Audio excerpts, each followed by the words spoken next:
Bienvenue dans cette toute nouvelle exploration.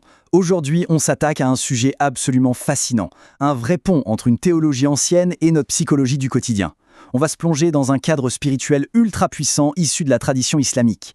Et attention, on ne parle pas juste de belles paroles en l'air, non. On parle de véritables prescriptions médicales, mais pour l'âme. Des remèdes concrets pour soulager ces fardeaux psychologiques qu'on se traîne tous à un moment ou à un autre. Le but ? Comprendre comment des textes sacrés peuvent littéralement agir comme une médecine pour notre esprit. Allez, c'est parti. Alors voici notre plan de route pour aujourd'hui. D'abord, préparer l'âme avec le refuge. Ensuite, on découvrira les 4 ordonnances de la tranquillité. Puis on verra comment guérir la peur et le chagrin et comment faire face à la tromperie et aux désirs matériels. Et enfin, on terminera sur le grand secret, celui de la compagnie divine. Première étape, préparer l'âme avec le refuge.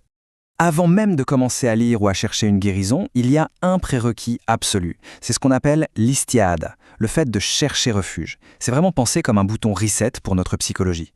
En gros, pour que le texte fasse effet, il faut d'abord purger l'esprit, l'accorder comme un instrument de musique.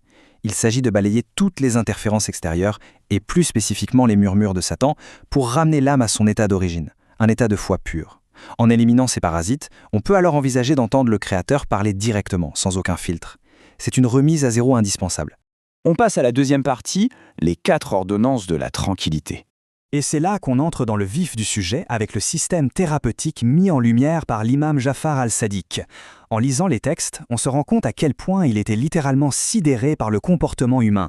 Il n'arrivait pas à croire que des gens puissent crouler sous le poids de la détresse psychologique alors qu'ils avaient à portée de main des phrases coraniques spécifiques taillées sur mesure pour les guérir.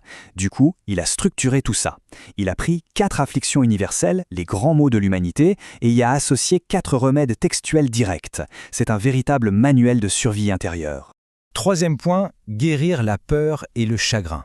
Ce qui est absolument brillant ici, c'est la nuance psychologique apportée. Dans la vie de tous les jours, on mélange tout le temps la peur et le chagrin, mais la source sépare tout ça très nettement. D'un côté, on a la peur. C'est une anxiété déclenchée par une menace très claire, un problème d'argent, un danger physique, un ennemi. La source est connue. De l'autre côté, on a le chagrin, ou la tristesse profonde. Et ça, c'est un monstre bien plus flou. C'est une dépression lourde, une sensation d'étouffement, et très souvent, on ne sait même pas d'où ça vient. C'est un mal complexe. Et évidemment, à mots différents, remèdes différents.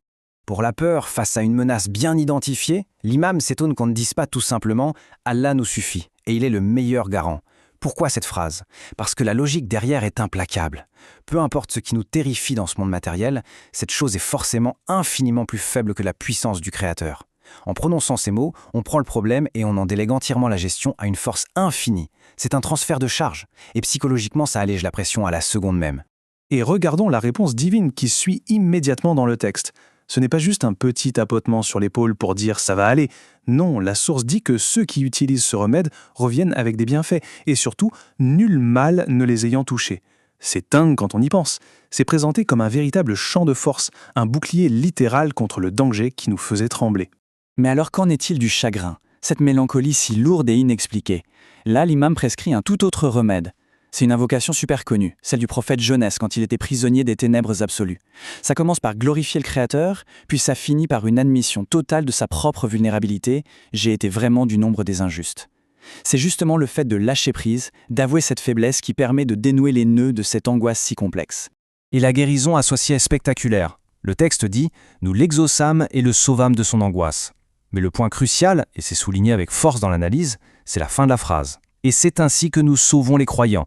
Ça veut dire que ce sauvetage, ce n'est pas un pass VIP réservé uniquement à un prophète dans un passé lointain. Pas du tout.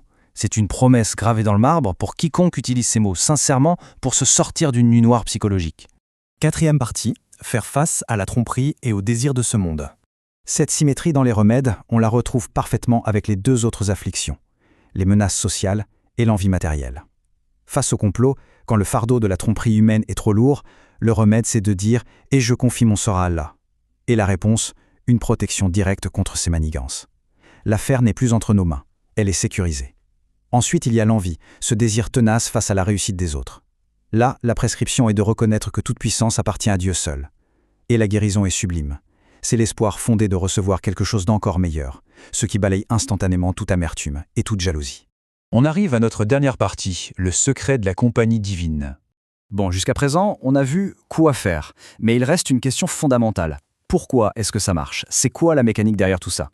Eh bien, ce secret tient en un mot, la Maya. En français, ça se traduit par la compagnie divine. Quand on cherche refuge, quand on prononce ses prescriptions, on entre littéralement dans cet état. On n'est plus jamais seul. Et c'est ça la clé.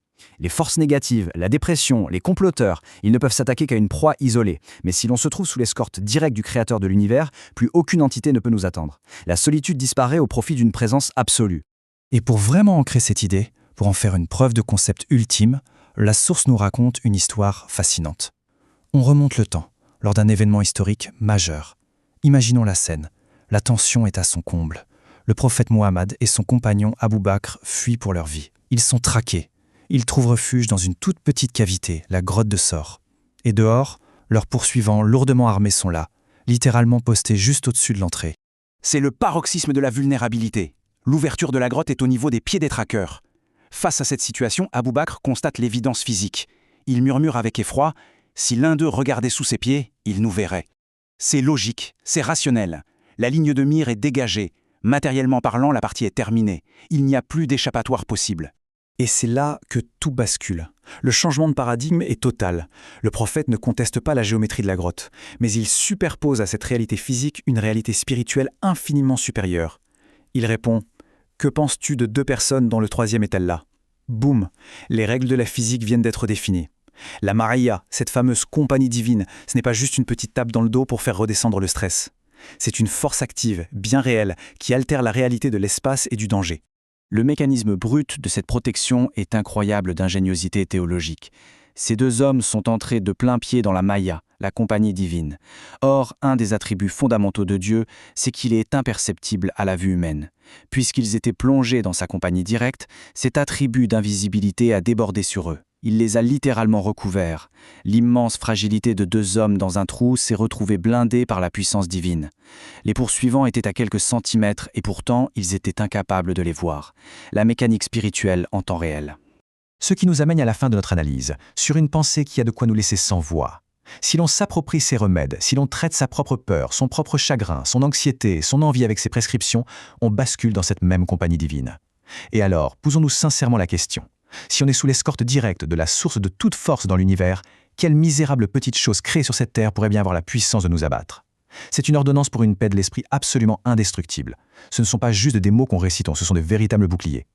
Merci d'avoir suivi cette plongée captivante avec nous, et franchement, gardons cette grande question à l'esprit pour nos prochains défis du quotidien.